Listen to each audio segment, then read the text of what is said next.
प्रभुं प्राणनाथं विभुं विश्वनाथं जगन्नाथनाथं सदानन्दभाजं भवद्भव्यभूतेश्वरं भूतनाथं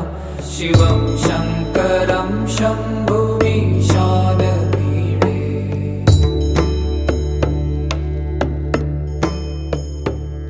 गले रुण्डमालं तनौ सर्पजालं महाकालकालं